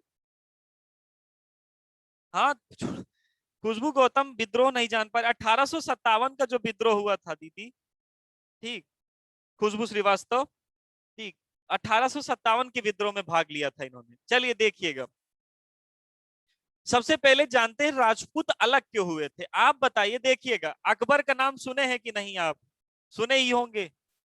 अकबर ने पहला जो अपनी, अकबर की तीन पत्नियां, सबसे पहली पत्नी कौन थी? रुकैया बेगम, सबसे पहली पत्नी रुकैया बेगम। दूसरी पत्नी जोधाबाई, और तीसरी पत्नी सलीमा बेगम, वो उनकी पत्नी थी बैरम की। जानते हैं कि नहीं? हाँ, सब सब आएंगे, सब बताएंगे, ध्यान से सुनिएगा।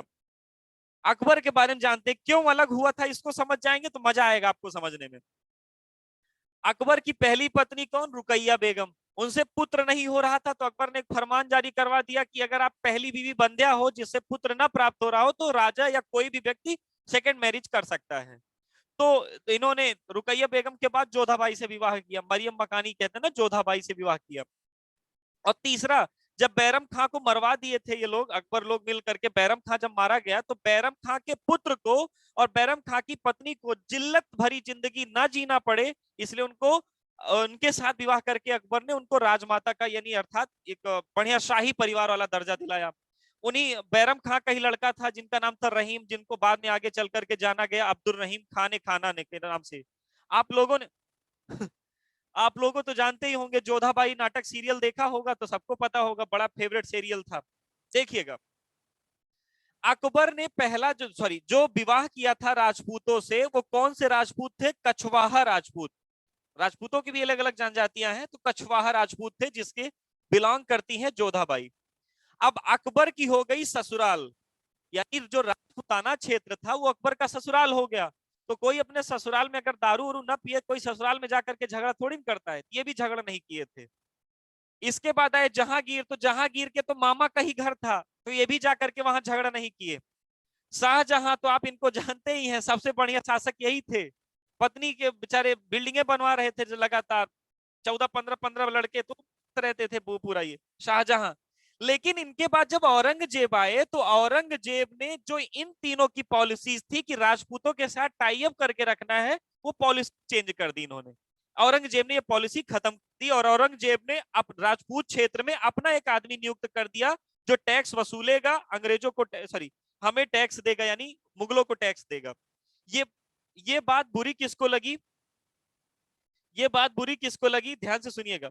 ये बात बुरी किसको लगी? राजपूतों को। राजपूतों के एक व्यक्ति थे जिनका नाम था मिर्जा राजा जय सिंह। इन्होंने मुगलों से अलग होकर के अपना एक नया साम्राज्य बनाया, राजपूत साम्राज्य या राजपूत क्षेत्र। ठीक है, राजपूताना क्षेत्र। ध्यान से सुनिएगा, इनको मिर्जा राजा की उपाधि किसने दी थी? तो मिर्जा राजा की उपाधि इनको दी थी जहांदार शाह ने, सॉरी फर्रुख शियर ने। किसने दी थी इनको? फर्रुख शियर ने। और सवाई की उपाधि किसने दी थी? जहांदार शाह ने। मैं लिखवाऊंगा इनको। और जय किसने दिया था? इनके माता पिता ने। किसने नाम दिया था? माता पिता ने इनके। दूसरी बात, जब जय सिंह गद्दी पर बैठे तो जय सिंह ने 4-5 बड़े बड़े काम करवाए। सबसे पहला काम जो बड़ा अच्छा इंपॉर्टेंट पूछा जाता है कि इन्होंने जयपुर नगर की स्थापना की। जयपुर की स्थापना, जयपुर की स्थापना कर दी। दूसरा, दिल्ली और जयपुर में, दिल्ली और जयपुर में इन्होंने क्या बनवा दिया? जंतर मंतर। आप कभी घूमने गए होंगे राजघाट तो आपको दिल्ली में दिखेगा जंतर मंतर। पहले लोग आंदोलन करने जाते थे यहाँ पर, लेकिन एनजीटी ने रोक लगा दी कि यहाँ पर कोई किसी प्रकार का आंदोलन नहीं किया जा सकता है। तो दिल्ली और जयपुर में जंतर मंतर बनवा दिया। लेकिन उससे भी बढ़िया क्वेश्चन जो पूछा गया है अभी तक कि सबसे ज्यादा खगोलीय गणनाएं, खगोलीय गणनाओं का मतलब क्या होता है पता है आपको? कभी किसी पंडित जी के पास जाइएगा तो, और अगर पंडित जी से अपनी ग्रह दशा के बारे में, तो जो काउंटिंग करते हैं, वो नंबरों की जो काउंटिंग होती है, खगोलीय गणनाएं कि ग्रह नक्षत्र किस हिसाब से आपको बाधा डालेंगे, किस हिसाब से आपका बढ़िया काम करेंगे, जो भी होता है, जो एस्ट्रोनॉमिकल काउंटिंग होती है, यानी खगोलीय जो गणनाएं करते हैं, उसमें इनका बड़ा शौक था जय सिंह का। तो खगोलीय गणनाओं के लिए इन्होंने अपनी एक अलग टेबल ही बनाई थी, पूरा चार्ट बनाया था कि कौन सा ग्रह कब आएगा, कौन सा नक्षत्र कब आएगा, पूरी एक चार्ट बनाई थी। उस चार्ट को क्या कहते हैं? जिज मोहम्मद शाही। ये लोग कंफ्यूज हो जाते हैं क्योंकि इस्लामिक नाम है, लेकिन ये किससे रिलेटेड है? जय सिंह से है। और क्या है इसमें? तो खगोलीय गणनाओं से रिलेटेड एक टेबल है ये। खगोलीय गणनाओं से रिलेटेड एक टेबल है, और उस टेबल को क्या कहते हैं? जिज मोहम्मद शाही। क्या कहते हैं इसको? जिज मोहम्मद शाही। अच्छा, ये खगोलीय गणना वाला क्यों इसलिए है? क्योंकि मैं भी कल परसों करवा के आया हूँ खगोलीय गणना, अपनी पूरी काउंटिंग वोटिंग करा के आया, कब नक्षत्र होगा क्या नहीं। इसलिए तो खगोलीय गणनाओं का बड़ा शौकीन था, इसने अपनी एक अलग टेबल बना दी है। टेबल को क्या कहते हैं? जिज मोहम्मद शाही। किससे रिलेटेड है? जय सिंह से। दूसरा काम, अब कुछ ही लोगों को ये पता होगा, सबको नहीं पता होगा, मुझे 100% यकीन है। इसने अपनी लेबोरेटरी बनाई थी, वेधशाला बनवाई थी। वेधशाला का मतलब जहां से दूरबीन लगा करके ये ग्रह नक्षत्रों को देख सकता था। ठीक, बहुत बढ़िया रोली जी। हाँ, ज्योतिष शास्त्री। तो वेधशाला, ध्यान से सुनिएगा, इसने अपनी लेबोरेटरी बनवाई थी, यानी ऐसी जगहों पर अपनी दूरबीन उर्बीन सेट करवा करके पूरा पूरा एक कमरा ही बनवाया था जहां से खगोलीय गणनाएं की जा सके। आप पूछा जा सकता है किसने कितनी वेधशालाएं बनाई थी? तो 5। कहां कहां पर बनाई थी? तो जयपुर, दिल्ली, मथुरा, उज्जैन, और 5 जगहों पर इन्होंने अपनी लैब बनाई थी। दिल्ली, उज्जैन, मथुरा और काशी, जयपुर, इन 5 जगहों पर। हाँ, वेरी गुड। उज्जैन, वाराणसी और जयपुर, बहुत बढ़िया। कौन बोला ये? शिवांगी जी। ठीक, चलिए, भगवान आपका बहुत भला करे। समझ पाए कि नहीं? अच्छा, इनके बाद कोई इस क्षेत्र में प्रतापी नहीं हुआ जो अंग्रेजों का सामना कर सके, इसलिए इनकी मृत्यु के बाद अंग्रेजों के पास ये हैंड ओवर हो गया था ऑटोमेटिक ये। तो राजपूतों में केवल एक नाम बड़ा अच्छा पढ़ा जाता है, बाकी तो आप महाराणा प्रताप, राणा सांगा, इन सब के बारे में पढ़ेंगे जब मुगलों का नाम पढ़ेंगे। सांगा का नाम बाबर से अटैच करवाया जाएगा, 1527 का खानवा का युद्ध, और महाराणा प्रताप का नाम अटैच किया जाएगा हम लोगों के द्वारा 1576 में महाराणा प्रताप का जो युद्ध हुआ था, कौन सा? हल्दी घाटी का युद्ध। तो वहां उन दोनों का नाम दो ही। और उसके पहले मेवाड़ क्षेत्र यानी राजपूत क्षेत्र का नाम एक बार और आता है भरपूर तरीके से, वहां पर जब रानी पद्मावती वाली कहानी आती है, अलाउद्दीन खिलजी वाला। तो मिडाइवल इंडिया में 3 बार राजपूत क्षेत्र का वर्णन होता है जहां से क्वेश्चन आ सकते हैं। बाकी 3 का नाम बहुत बड़ा होना चाहिए था, लेकिन क्वेश्चन वहां 3 ही लोगों से आते हैं। एक अलाउद्दीन खिलजी के टाइम पीरियड में राणा रतन सिंह से, दूसरा बाबर के टाइम पीरियड में महाराणा सांगा से, और राणा सांगा के बाद तीसरा जो पूछा जाता है महाराणा प्रताप जी से, वो हल्दी घाटी का युद्ध अकबर के टाइम पीरियड में। बाकी जो आधुनिक भारत के शुरुआती टाइम पीरियड में एक राजपूत क्षेत्र क्वेश्चन आता है, वो मिर्जा राजा सवाई जय सिंह से केवल आता है, और जय सिंह से रिलेटेड इतने क्वेश्चन हैं। कितने लोगों को समझ में आया ये?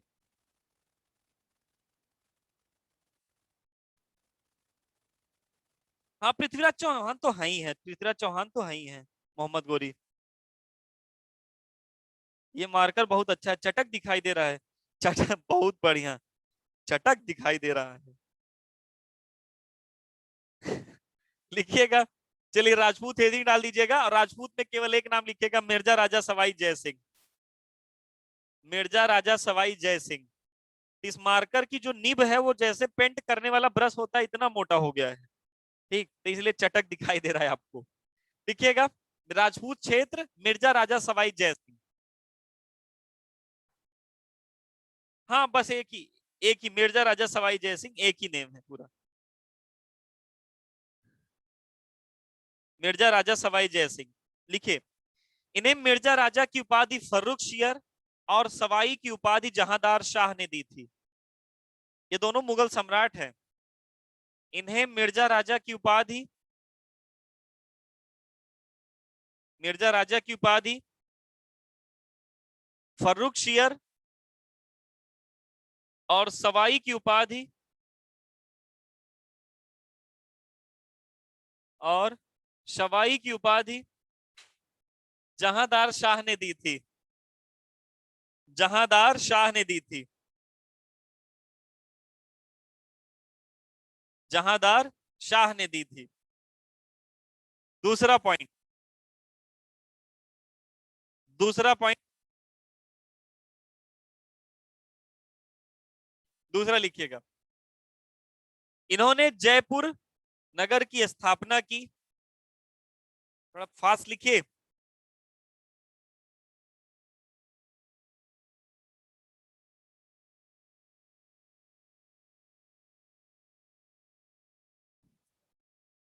जयपुर नगर की स्थापना की। दूसरा, दिल्ली व जयपुर में जंतर मंतर बनवाया। दिल्ली और जयपुर में जंतर मंतर का निर्माण किया। ये सॉरी, किया नहीं, करवाया। ये थोड़ी जाएंगे जोड़ने ईटा। ठीक। दिल्ली तथा जयपुर में जंतर मंतर का निर्माण करवाया।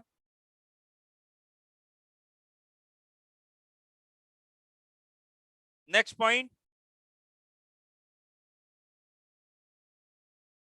खगोलीय गणनाओं, खगोलीय गणनाओं के लिए इन्होंने अपनी एक सारणी बनाई थी। खगोलीय गणनाओं के लिए इन्होंने अपनी एक सारणी बनाई थी, जिसे जिज मोहम्मद शाही कहते हैं। जिसे जिज मोहम्मद शाही कहते हैं। जिसे जिज मोहम्मद शाही कहते हैं।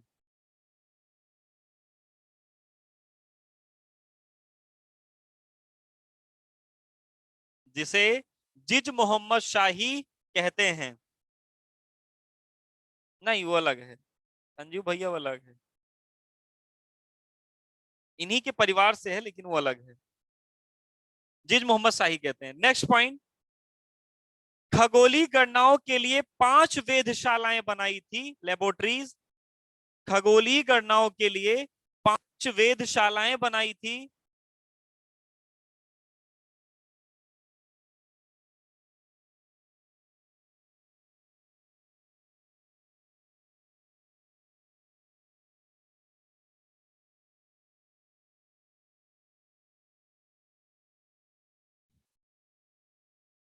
खगोलीय गणनाओं के लिए इन्होंने 5 वेधशालाएं बनाई थी।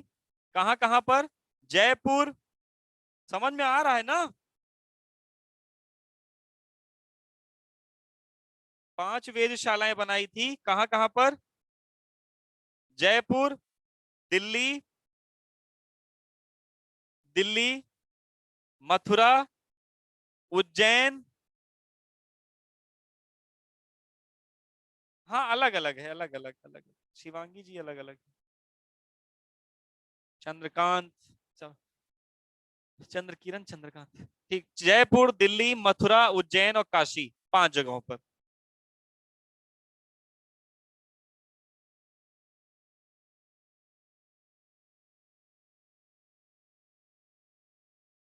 समझ पाए होंगे।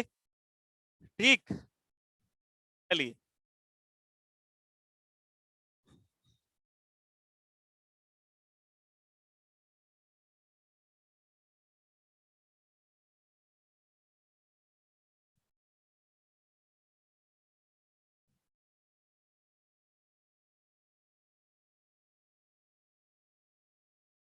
चंद्रकिरण, ठीक।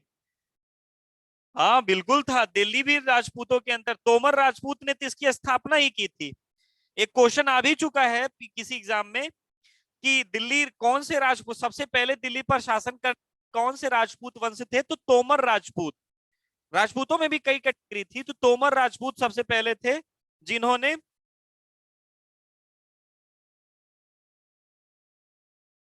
ठीक, तो जिन्होंने ये, चलिए।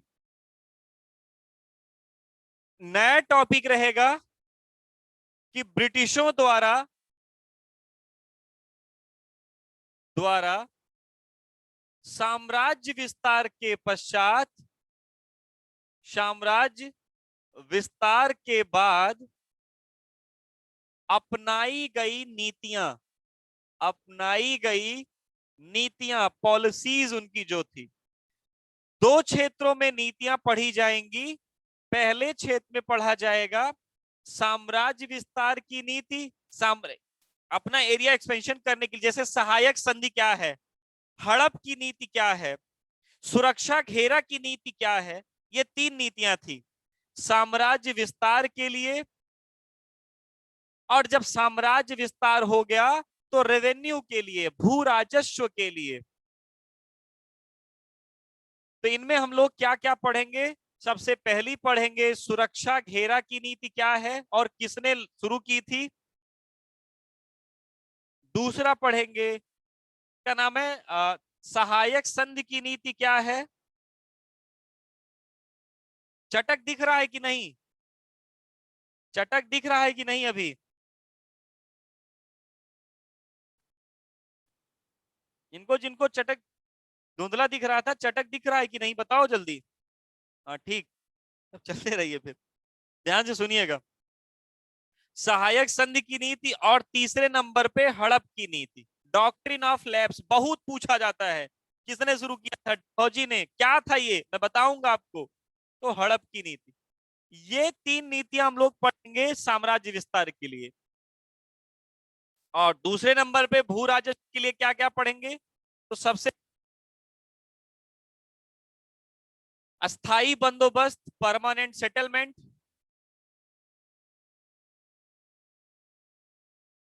दूसरी पढ़ेंगे कौन सी, रैयतवाड़ी प्रथा। तीसरी पढ़ेंगे हम लोग कौन सी, महालवाड़ी प्रथा। और फिर इसी से रिलेटेड मिसलीनियस, मिसलीनियस में जो और छोटी छोटी प्रथाएं क्या थी, ददनी प्रथा क्या थी, ऐसे छोटी छोटी कुछ और प्रथाएं जो रहेंगी उनसे रिलेटेड पढ़ा जाएगा, उनसे रिलेटेड पढ़ा जाएगा। ध्यान से सुनिएगा एक एक करके। तो हेडिंग बना दीजिएगा, ब्रिटिशों द्वारा साम्राज्य विस्तार के बाद अपनाई गई नीतियां। हेडिंग बनाइए, ब्रिटिशों द्वारा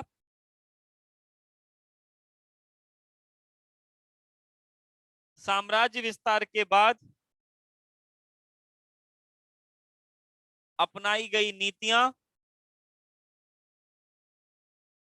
पहला, साम्राज्य विस्तार के लिए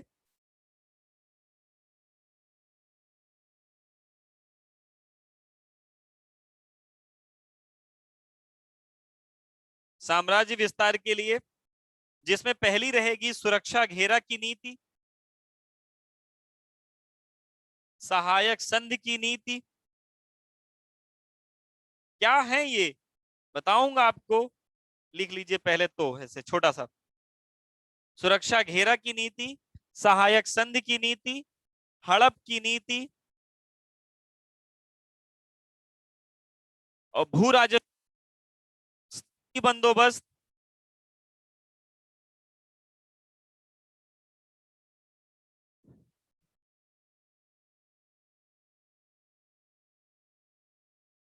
दूसरा रैयतवाड़ी प्रथा,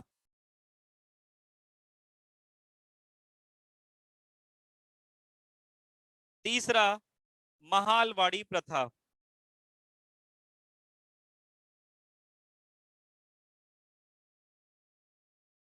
तीसरा क्या रहेगा? महालवाड़ी प्रथा।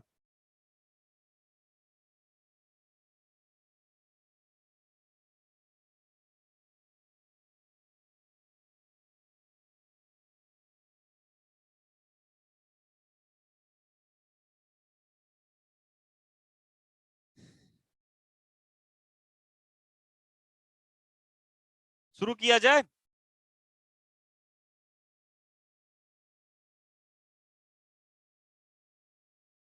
ये यही तो है ब्रिटिशों द्वारा साम्राज्य विस्तार के लिए अपनाई गई नीतियां। विस्तार के बाद अपनाई गई नीतियां, पहला साम्राज्य विस्तार के लिए कौन कौन सी थी? तो सुरक्षा घेरा, दूसरा सहायक संधि, तीसरा क्या था? हड़प की नीति। भू राजस्व के लिए क्या है? अस्थाई बंदोबस्त, रैयतवाड़ी प्रथा, और तीसरा है महालवाड़ी प्रथा। चलिए एक एक करके शुरू करते हैं,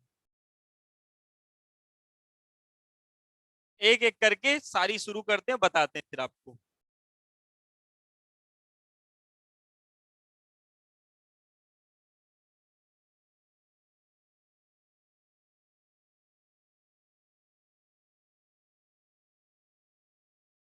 शुरू किया जाए, देखिएगा।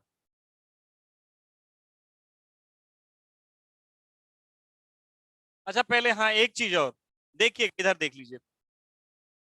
शुरुआत में जब ब्रिटिशर्स आए तो ब्रिटिशर्स किस रूप में आए थे? एक कंपनी के फॉर्म में। कंपनी का फॉर्म का मतलब क्या होता है? हाँ, दुर्ग निर्माण, बताऊंगा, सारी चीजें बताऊंगा।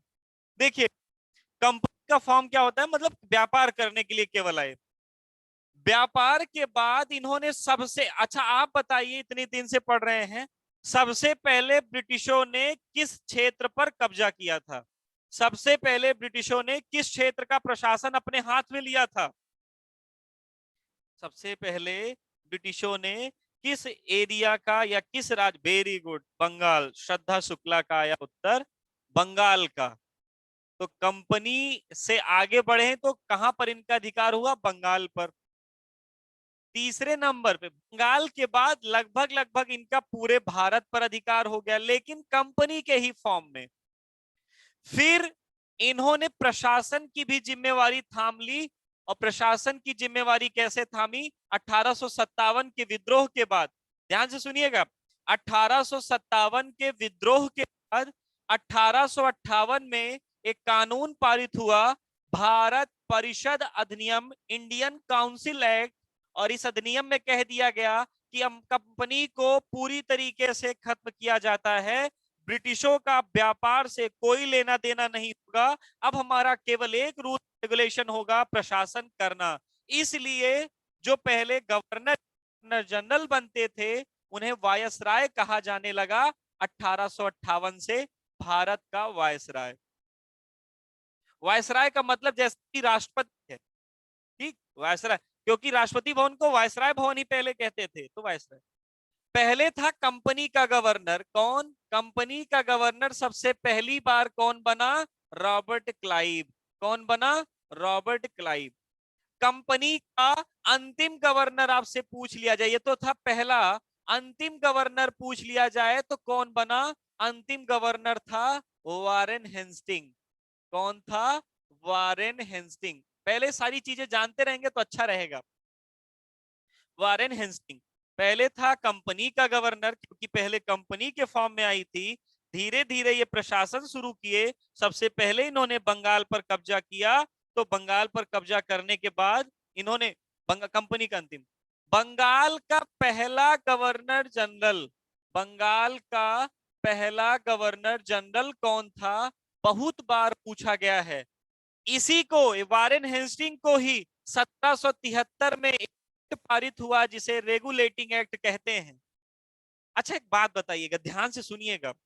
सभी लोग, जितने लोग हो। कई सारे कानून पारित हुए होंगे, आपको पता होगा, regulating act, fits India act 1800, फिर उसके बाद चार्टर एक्ट, चार्टर एक्ट के बाद फिर 1858 का भारत परिषद अधिनियम, 1861 का भारत सरकार अधिनियम, 1891 का भारत सरकार अधिनियम, 1919, 1909, 1935, कई सारे अधिनियम आए थे। इनमें से जो पहला अधिनियम था वो था 1773 का। रेगुलेटिंग शब्द जानते हैं कहां से निकला है? आप सब जानते हैं रेगुलेटिंग कहां से निकला है। जब गैस ऑन की जाती है, सॉरी, जहां सिलेंडर बटला जो होता है ना, सिलेंडर, उससे जो पाइप आती है गैस के लिए, चूल्हे के लिए, उसमें देखिए रेगुलेटर लगा होता है। या वहां नहीं देखे होंगे, हो सकता है आपके कुछ लोगों के पास गैस ना हो, तो उज्ज्वला योजना के तहत ना पाए हो, या पहले से ना रही हो, तो आपने देखा होगा पंखे को कंट्रोल करने के लिए रेगुलेटर लगा होता है कि नहीं?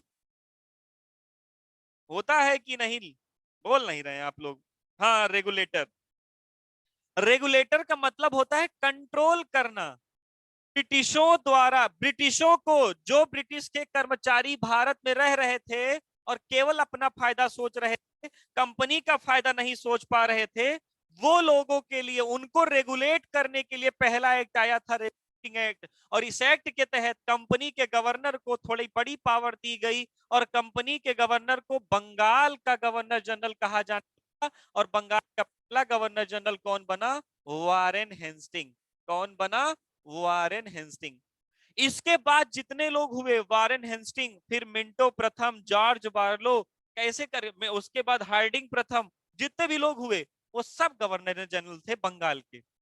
बंगाल का अंतिम गवर्नर जनरल पूछ लिया जाए, अंतिम गवर्नर जनरल पूछ लिया जाए, तो विलियम बेंटिक। देखिए इनके नाम के आगे लॉर्ड लिखना था, हर जगह लॉर्ड लिखा रहता है, तो हम लोग इतना सम्मान देकर के क्या करेंगे? बेचारे मर गए हैं, और कौन सा इतना सम्मान देकर इनको शादी कार्ड में नाम छपवाना है? विलियम बेंटिक लिख दे रहा हूँ, लॉर्ड आप जानते रहिएगा, विलियम बेंटिक। ठीक। बंगाल का अंतिम। इस टाइम पीरियड में 1833 का चार्टर अधिनियम आया था, और उसके तहत विलियम, बंगाल के गवर्नर जनरल को भारत का पहला गवर्नर जनरल बनाया गया। तो भारत का पहला गवर्नर जनरल कौन रहेगा? भारत का पहला गवर्नर जनरल रहेगा विलियम बेंटिक ही। William Bentinck. कौन रहेगा? William Bentinck. जिसके टाइम जनरल कौन रहेगा? जिसके टाइम पीरियड में 1857 का विद्रोह हुआ, कौन था उस समय? कैनिंग। तो भारत का अंतिम था ये, लेकिन देश की आजादी के पहले की बात है। प्रथम वायसराय जिसके साथ कानून आया, तो प्रथम वायसराय कौन था? तो प्रथम वायसराय कौन था, तो आप क्या बताओगे? कैनिंग ही था। अंतिम वायसराय, अंतिम वायसराय कौन था? अंतिम वायसराय, लेकिन ब्रिटिश, लेकिन ब्रिटिश कौन था? अंतिम viceroy British, Mountbatten. Mountbatten. अंतिम वायसराय भारतीय, अंतिम वायसराय भारतीय कौन था? तो सी राजगोपालाचारी। सी राजगोपालाचारी। याद कर लीजिएगा इसको, बड़ा अच्छा पूछा जाता है इससे रिलेटेड क्वेश्चन।